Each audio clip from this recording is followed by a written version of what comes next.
नमस्कार, प्रणाम। मेरा नाम है ऋचा और आप देख रहे हैं पर्यावरण दर्शन। जब हम बात पर्यावरण की करते हैं तो हम बहुत बड़ी जिम्मेदारी की बात करते हैं, जो कहीं ना कहीं आम जिंदगी में हम भूल जाते हैं कि हम क्या पीछे छोड़ते जा रहे हैं। कितनी बड़ी जिम्मेदारी है जो हमें साथ लेके चलनी है, क्योंकि अगर आप पर्यावरण से कुछ लेते हैं तो ये आपका दायित्व, आपका कर्तव्य बनता है कि आप उसे लौटाएं भी। और इन जिम्मेदारियों के साथ आपके आसपास क्या चीज़ें हो रही हैं, क्या चीज़ें आप खा रहे हैं, क्या चीज़ें आप छोड़ रहे हैं, उन सब की जानकारी आपको होनी चाहिए।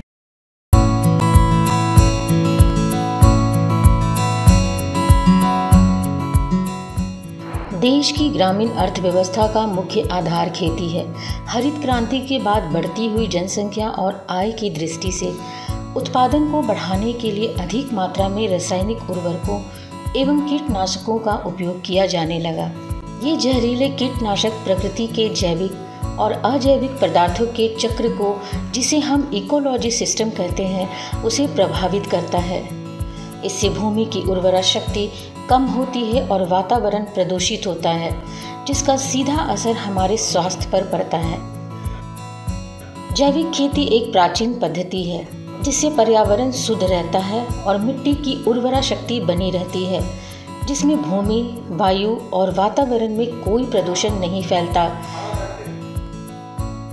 जैविक खेती प्राकृतिक उर्वरकों पर निर्भर करती है, जैसे NADEP, biogas slurry, vermi compost, देसी खाद, जैव उर्वरक कल्चर, गोबर की खाद, नाडेप फास्फो कंपोस्ट, पिट कंपोस्ट और मुर्गी की खाद। जैविक खेती पर्यावरण के सुरक्षा के साथ साथ बेहतर अनाज उत्पादन में मदद करती है। जैविक खेती से कई लाभ हैं।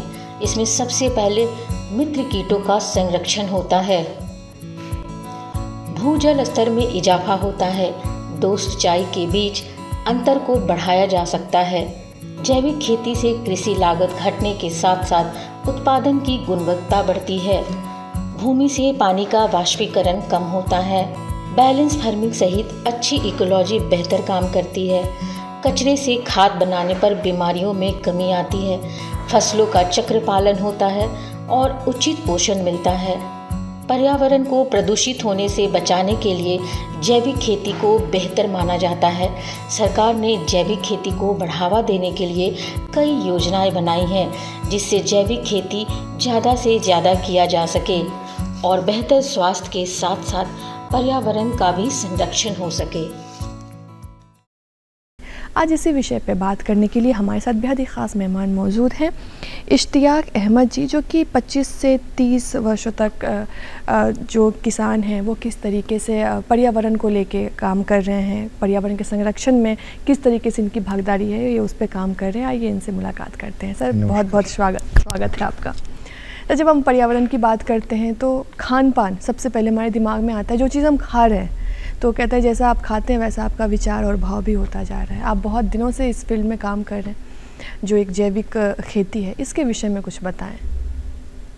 ये जैविक खेती दरअसल हम उस तरह की खेती को कहते हैं जिसमें पर्यावरण को कोई नुकसान न पहुंचाया जाए।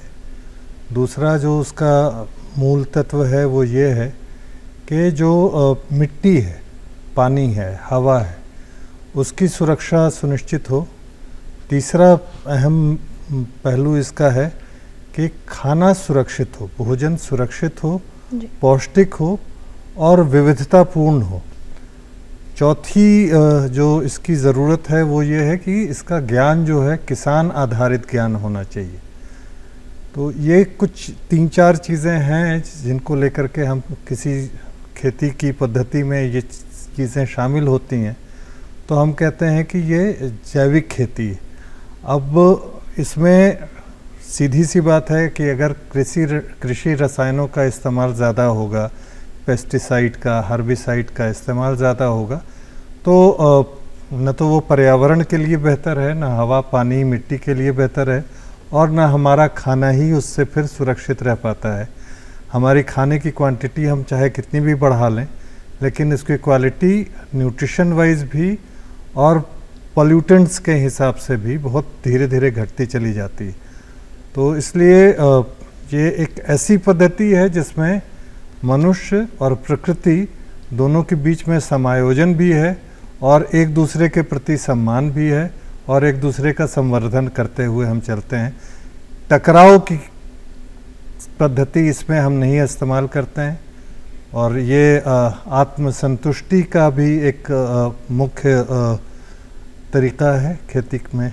जी, जब हम बात करते हैं कि उत्पादन के क्षेत्र में, क्योंकि आजकल हम चाहते हैं कि कम समय में ज़्यादा उत्पादन हो, चीज़ें बहुत हाइब्रिड हों, जो हमारे स्वास्थ्य के लिए तो बिल्कुल भी अच्छा नहीं, कहीं ना कहीं पर्यावरण को बहुत दूषित कर रहा है। तो इस जो ये दौर चल रहा है अभी, तो इस चीज़ पे कैसे नियंत्रण किया जाए?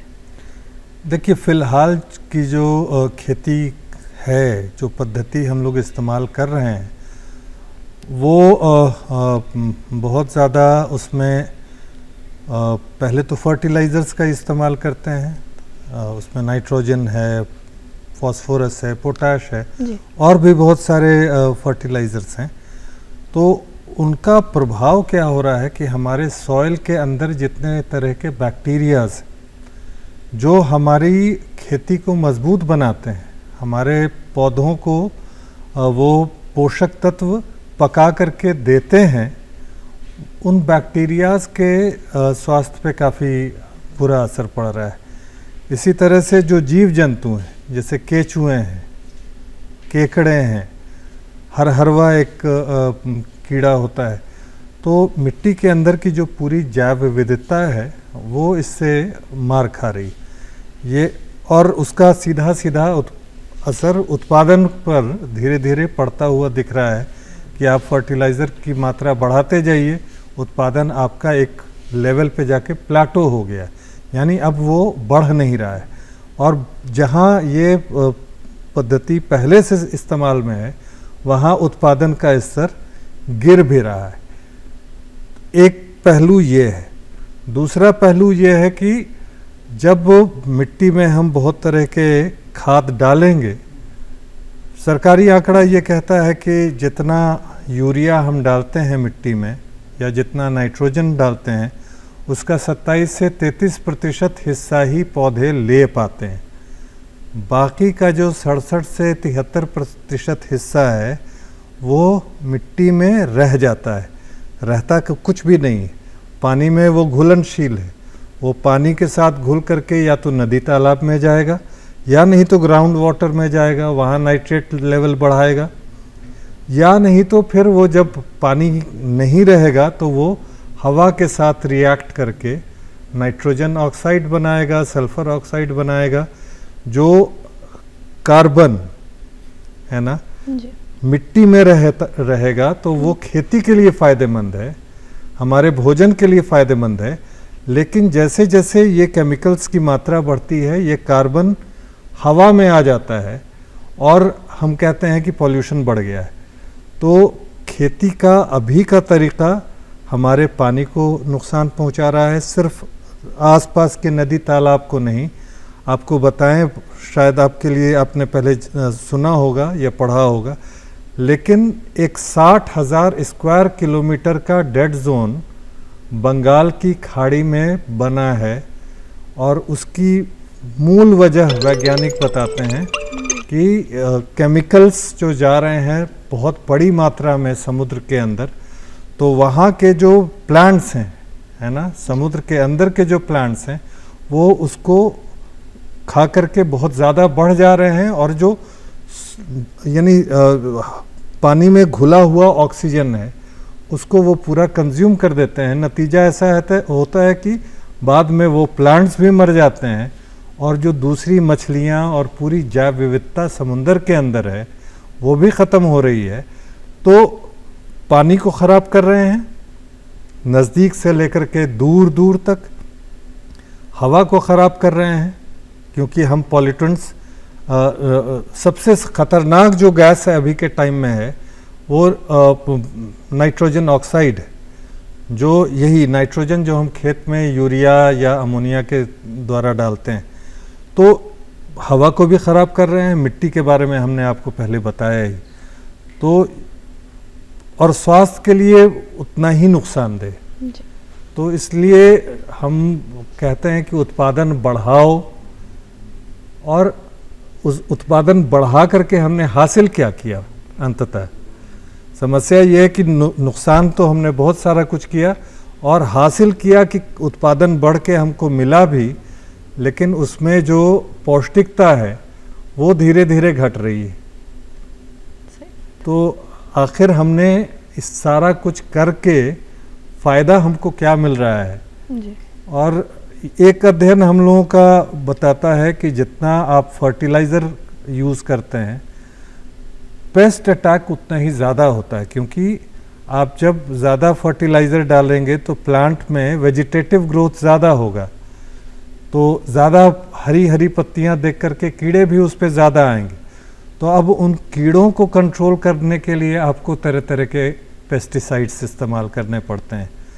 और पेस्टिसाइड के साथ एक परेशानी ये वैज्ञानिक बताते हैं कि वो समाप्त नहीं होता है, वो रह जाता है। आप पत्तों पे भी रहता है और जो फल उनमें लगते हैं उनमें भी वो रह जाता है, और फिर वही चीज़ हमारी थाली में हमारे सामने आती है। तो यानी पौष्टिकता भी गई और उसमें जहर हमारी थाली में आ गया जो हमने कीड़ों को मारने के लिए डाला था। तो अंततः हम हासिल क्या कर रहे हैं इस पूरी प्रक्रिया में जी। और अभी बहुत ऐसा देखने को मिला है कि हम पर्यावरण को संरक्षित कम कर रहे हैं, उत्पादन में जो हमने अपनी सारा एफर्ट हमने उसी में लगा दिया है। आसपास के जंगलों का कटाव सबसे लगता है कि चाहे बाढ़ प्रभावित क्षेत्र हो, चाहे वो आजकल गर्मी का जो है बारिश अनियंत्रित हो जाना, तो ये किस तरीके से प्रभाव डाल रहा है? इसका सीधा सीधा असर खेती पे तो बहुत ज़्यादा है जी। लेकिन समस्या ये है कि खेती भी इसके लिए काफ़ी हद तक जिम्मेदार है। यानी 6% टोटल एमिशन जिसको हम कहते हैं GHG emission, green house gas emissions, उसका 6% हिस्सा जो है सिर्फ धान की खेती से होता है। तो इसी तरह से जितना ज़्यादा हम पानी का इस्तेमाल करेंगे, ग्राउंड वाटर हमारा लेवल लगातार गिरता जा रहा है और उसको रिप्लेनिश करने का कोई साधन अभी तक हमारे पास नहीं है। हमारे पास कोई रणनीति ऐसी नहीं है जिससे हम भूजल को फिर से वापस स्थापित कर सकें। तो भूजल का संकट गहराता जा रहा है। हमको ज़्यादा से ज़्यादा ज़मीन चाहिए हो रही है क्योंकि हम अपनी मिट्टी का स्वास्थ्य नहीं ध्यान में रख पा रहे हैं और हमारी मिट्टी मरती जा रही है। तो हमको नई मिट्टी चाहिए, तो नई ज़मीन चाहिए। स्थिति तो ये है कि दुनिया में मिट्टी जो है वो और ज़मीन जो है वो स्थिर है, उसको तो हम बढ़ा नहीं सकते हैं। तो अब बहुत स्वाभाविक है कि हम जो नदी का क्षेत्र है वहाँ हम इंक्रोच करेंगे। जो गौचारण की ज़मीन होती थी पहले, यानी जिसको कॉमन्स कहते थे, वो सारे इंक्रोच करके हमने खेत बना दिए। अब जंगल काट करके हम वहाँ भी खेती कर रहे हैं। तो जंगल की कटाई होगी, वो तो हमारे लिए फेफड़ा है। पृथ्वी का के 2 फेफड़े हैं, एक जंगल है और दूसरे समुद्र हैं। हमने पहले बताया आपको समुद्र के साथ हम क्या कर रहे हैं मौजूदा खेती के द्वारा।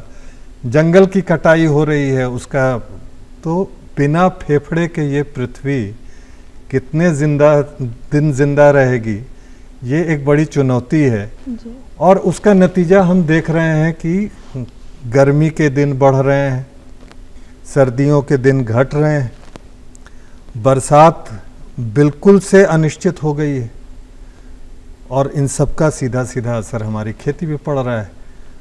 प्लांट के ग्रोथ के लिए माना जाता है, हमारे यहाँ जितनी तरह की सब्जियाँ होती हैं उनके लिए माना जाता है कि 25 से 35 डिग्री टेम्परेचर जो है वो बेस्ट बैंड है ना। हम इसको लगातार ब्रीच कर रहे हैं।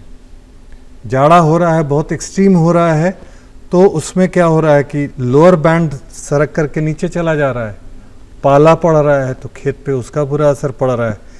इसी तरह से अपर बैंड जो है 35 के बाहर 45 डिग्रीज 47 डिग्रीज तक हम चले जा रहे हैं। तो आखिर ये उत्पादन बेचारा जिस प्लांट से हम एक्सपेक्ट कर रहे हैं तो उसको तो हम एसी लगा नहीं सकते हैं कि उनका टेम्परेचर मेंटेन करें। तो अंततः हो क्या रहा है कि कीट पतंगे जो हैं उनकी संख्या बढ़ रही है। बहुत तरह की जो बीमारियां हैं जो पौधों के लिए घातक होती हैं, फसल के लिए घातक होती हैं, हाई टेम्परेचर और हाई ह्यूमिडिटी की वजह से उन बीमारियों की यानी उनके इंस्टांसेस बढ़ते जा रहे हैं। तो फिर उसका नतीजा क्या है कि किसान को और ज़्यादा पेस्टिसाइड डालना पड़ रहा है, और ज़्यादा केमिकल्स हमारे खाने में आ रहा है। तो ये हम एक ऐसे स्पाइरल इस पे चले गए हैं कि वो धीरे धीरे करके ये रफ्तार और तेज़ होती जा रही है, और वो दिशा जो है वो पूरी तरह से विनाश की दिशा है। ये हम लोग एक लूप में फंस गए हैं जी, कि उससे निकलना बहुत मुश्किल, लेकिन हम लोग इसको कम तो कर सकते हैं। तो उसके विषय में अगर कुछ जी तो। इसके बहुत सारे तरीके हैं, है ना। तो पहला तो यही है कि हम सॉइल हेल्थ को फोकस करें। अब हमारे पास फूड प्रोडक्शन इतना हो गया है कि हमारे पास सरप्लस इतना है कि बहुत सारा उसमें वेस्ट होता है। जी। अगर हम प्रोडक्शन की तरफ भागना अब बंद करके क्वालिटी की तरफ बढ़ें और मिट्टी का स्वास्थ्य पे ध्यान दें, जो बायोडाइवर्सिटी लॉस हमारे इससे हो रहा है वो हम काबू में करें। और इसका बहुत आसान तरीका है कि हम हमारा जो खाद का इस्तेमाल करने का जो पूरा का पूरा तरीका है उसको हम, वो जो सोच है उसको हम बदल सकें अगर, है ना। तो वो तमाम संसाधन हमारे आसपास उपलब्ध हैं। भारत जैसी जगह पे गाय, भैंस और दूसरे मवेशियों की कोई कमी नहीं है। तो उनका गोबर है, उनका गोमूत्र है। इसके अलावा जो पौधे जिनसे फसल कट चुकी होती है, बचे हुए जो फसल अवशेष जिसको कहते हैं, उसको निपटाने के चक्कर में बहुत जगह पे आग लगाते हैं। लेकिन अगर उसी चीज़ को, वो जो फसल अवशेष है उसी को अगर हम कंपोस्ट में कन्वर्ट कर दें तो फिर हमारी खाद की ज़रूरत उससे पूरी हो जाती है। तो दरअसल हमें सोच बदलने की ज़रूरत है। हमारे पास संसाधनों की कमी बहुत ज़्यादा नहीं है, लेकिन इसमें बस ज़रूरत यह है कि किसानों को हमको मदद करनी होगी। किसानों को हमने पिछले 40-50 साल का जो ग्रीन रेवोल्यूशन का समय रहा है उसमें हमने सिखाया है एक ख़ास तरह की खेती, जिसको अब हम कह रहे हैं कि वो डेड एंड तक पहुंच गई है। तो अब हमको किसानों को एक नए तरह की या पुराने तरह की, जो भी कहें उसको, पुरानी चीज़ों को नए तरीके से, नए तरह से, जी बहुत सही कहा आपने कि पुरानी चीज़ों को नए तरह से हमको लाना होगा। हम उसको एज इट इज़ लेकर के नहीं आ सकते हैं, क्योंकि तब की जो परिस्थितियां थीं वो अब नहीं है। जी। जिस तरह का पॉपुलेशन था, जिस तरह का डिपेंडेंस था सॉइल पे, वो अब नहीं है, उससे कहीं बहुत ज़्यादा है। तो हमको अपने आप को बहुत इनोवेट करना होगा। तो अगर आम जनमानस अगर इस चीज़ में अपने आप को कंट्रीब्यूट करे तो वो किस तरीके से कर सकता है? क्योंकि हम एक चीज़ पे डिपेंडेंट नहीं रह सकते कि सिर्फ किसान ही करे या फिर जो इसके स्पेशलिस्ट हैं वही करे। आम जनता की भागीदारी क्या होनी चाहिए? आम जनता की भागीदारी सबसे आसान तो ये है कि वो किसान से ख़रीदना शुरू करें, जी, है ना। और जैविक उत्पाद जितना ज़्यादा डिमांड होगा, है ना, आप ऑर्गेनिक सीज़न का, है ना, अभी ये गर्मी का सीज़न है, अगर अभी के समय में हम शिमला मिर्च तलाश करें और अभी के समय में अगर हम गाजर तलाश करें और हम कैबेज यानी जैसी सब्जियां और गोभी जैसी सब्जियां इस सीज़न में अगर हम तलाश करेंगे तो ऑब्वियसली हम नुकसान करेंगे। तो बतौर कंज्यूमर अगर हमारा चॉइस सही होगा तो हम पर्यावरण की काफ़ी मदद कर सकते हैं। सीजनल, देखिए अभी जिस पौधे का सीज़न है वो पौधा अभी के सीज़न के कीड़ों को बर्दाश्त करने की क्षमता रखता है, ठीक, अभी की बीमारियों को बर्दाश्त करने की क्षमता रखता है ना। जाड़े के जो पौधे हैं वो जाड़े में जो कीड़े पैदा होते हैं उनसे लड़ने में ज़्यादा सक्षम होते हैं। तो हम अगर सीजनल भी खाना शुरू कर दें तो उससे हम पर्यावरण में काफ़ी कंट्रीब्यूट कर सकते हैं। दूसरी चीज़ है कि लोकल अगर हम खाना शुरू कर दें, हमको अगर विटामिन सी की ज़रूरत है ना, हमारे यहाँ गगरा नींबू होता है, अगर हम उसका इस्तेमाल कर रहे हैं वो हमारे आसपास के परिवेश से आ जाएगा, उसका ट्रांसपोर्टेशन कॉस्ट बहुत लो है, ट्रांसपोर्टेशन का टाइमिंग कम है, तो उस पर जो प्रिजर्वेटिव का इस्तेमाल है वो भी नहीं करना पड़ता है जी। तो जितना लोकल खाएंगे उतना फ्रेश खाएंगे वो हमारे लिए भी अच्छा है और उसका कार्बन फुटप्रिंट उतना कम होगा। तो बतौर कंज्यूमर हम बहुत कुछ अपने फूड चॉइसेस में चेंज ला करके पर्यावरण के लिए बहुत कुछ अच्छा कर सकते हैं जी। और जैसे आपने कहा कि लोकल किसानों से लेके हम कर सकते हैं, जब हम ऑर्गेनिक खेती की बात करते हैं या फिर पर्यावरण संरक्षण की बात करते हैं तो किसानों की क्या चुनौतियां हैं आजकल, अगर इस संदर्भ में बात करें तो? किसानों से हम लोगों ने लगभग बहुत बार बात की है अभी तक, अगर कहें जब से बिहार आए हैं वापस हम 2013 से अभी तक 12 साल में, तो 12,000-13,000 किसानों से हमने फेस टू फेस बात की है ना। और सबका कहना है कि इस ट्रैप में फंसे हुए हैं, इसका एहसास तो हमको है, लेकिन निकलें कैसे जी। बाज़ार में ख़रीद किस चीज़ की हो रही है? एमएसपी पे हमसे ख़रीदा जाएगा चावल और गेहूँ, है ना। मिलेट हमसे ख़रीदा नहीं जाएगा, मिलेट पर्यावरण के लिए बेहतर है, तो हम मिलेट उगा करके करेंगे क्या, है ना। एक तो है जो बाज़ार में सरकारी ख़रीद की बात, दूसरी चीज़ है वो कहते हैं कि हमसे आप गर्मी के समय में टमाटर लाल लाल मांगिएगा, तो हम तो आपको दे नहीं सकते हैं जब तक कि हम पॉली हाउस नहीं बनाएं और उसमें खूब पेस्टिसाइड और खूब फर्टिलाइज़र नहीं इस्तेमाल करें। जैविक ढंग से हम खुले में परिवेश में हम टमाटर अभी नहीं उगा सकते हैं, बंधा गोभी, गोभी, मटर हम नहीं उगा सकते हैं, कंज्यूमर हमसे यही मांगते हैं, तो हम जैविक की तरफ जाएं कैसे, ये दूसरा पहलू। तीसरा पहलू है जिसमें वो कहते हैं कि जो ज्ञान था हमारा पुराना वो तो हमसे छिन गया, अब हमको किताबी ज्ञान दिया गया है, अब हमको जैविक का भी ज्ञान दे दीजिए, और उसका अभाव है। यूनिवर्सिटीज़ में ऑर्गेनिक फार्मिंग के डिपार्टमेंट्स नहीं है अभी भी ज़्यादातर एग्रीकल्चर यूनिवर्सिटीज़ में, तो अब वहाँ पढ़ करके जो एग्रीकल्चर एक्सपर्ट्स निकल करके आ रहे हैं वो ऑर्गेनिक खेती में या नेचुरल फार्मिंग में किसानों को कितनी मदद कर पाएंगे। तो वो जो ज्ञान व्यवस्था भंग हुई है, उस ज्ञान व्यवस्था को वापस जब तक नहीं बनाते हैं तो किसानों के लिए बड़ी चुनौती। तीसरी चीज़ क्या है कि पहले क्या होता था कि आबादी कम थी, जानवर ज़्यादा थे, जलावन की ज़रूरत कम पड़ती थी, गोबर ज़्यादा होता था तो खेत में ज़्यादा गोबर जाता था, गौमूत्र खेत में ज़्यादा जाता था। अब क्या है कि हाइब्रिड गाय भी तो हैं, एक गाय ही 60,000 70,000 की है, 80,000 की है। पहले देसी गाय होती थी तो 6-8 रखते थे लोग, तब जाकर के काफ़ी दूध होता था, तब इस्तेमाल करते थे, बेचते थे। गोबर उनको 8 गाय का मिलता था, अब 1 गाय का गोबर है ना।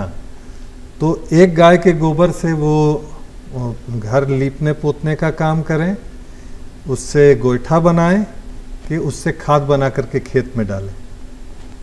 तो मेजर चैलेंज है कि उनके गोईठे का गोबर का इस्तेमाल गोईठे में हो रहा, जलावन के तौर पे हो रहा है। तो ये जो बायोमास की कमी हुई है, ये कहते हैं कि एक बड़ी चुनौती। और ये भी कोई बहुत बड़ी चुनौती नहीं है। ये चुनौती इसलिए बड़ी नहीं है क्योंकि यहाँ पे सब्सिडी रिजीम्स से अलग हट करके अगर हम इन्वेस्टमेंट मोड में जाएं कि किसानों के पास ये तमाम सुविधाएं खड़ी करने में हम इन्वेस्ट करें, हो सकता है 5 साल 10 साल हमको ये इन्वेस्टमेंट करना होगा सारे किसानों तक पहुंचने के लिए, लेकिन उसके बाद हमारा इन्वेस्टमेंट धीरे धीरे घटता जाएगा और जो सब्सिडी पे अभी हम 2 लाख 2.5 लाख करोड़ सालाना खर्च करते हैं सिर्फ फर्टिलाइज़र सब्सिडी पे, उससे हमारा पैसा धीरे धीरे करके बचेगा, तो हम उसको किसानों के या दूसरे नागरिकों के बेहतरी के लिए हम ज़्यादा बेहतर ढंग से खर्च कर सकते हैं। तो सब्सिडी मोड से निकल करके अगर हम इन्वेस्टमेंट मोड में जाएं और किसानों में इन्वेस्ट करें तो धीरे धीरे करके वो इंफ्रास्ट्रक्चर बिल्डिंग वहाँ हो जाएगी, तो उसके बाद हमको वहाँ इन्वेस्ट करने की और सब्सिडी देने की भी ज़रूरत कम पड़ेगी और एक पॉइंट हो सकता है जब हम बहुत उसको कम कर सकें। जी नहीं, और ये ज़रूरी भी है कि हर एक इंसान जब तक इस चीज़ के में नहीं आएगा तब तक हम इस इतने बड़े चीज़ को हम लोग हैंडल भी नहीं कर पाएंगे, और जो कि समाज और पर्यावरण दोनों के लिए भी बहुत ज़रूरी है। सर, आप हमारे शो में आए और इतनी अच्छी बातें आपने साझा की और इतना मतलब ज्ञानवर्धक चीज़ें आपने बताई, आपका बहुत बहुत धन्यवाद। बहुत बहुत शुक्रिया। तो कैसा लगा आपको कार्यक्रम, ज़रूर बताइएगा। आज के लिए दीजिए हमें इजाज़त, नमस्कार।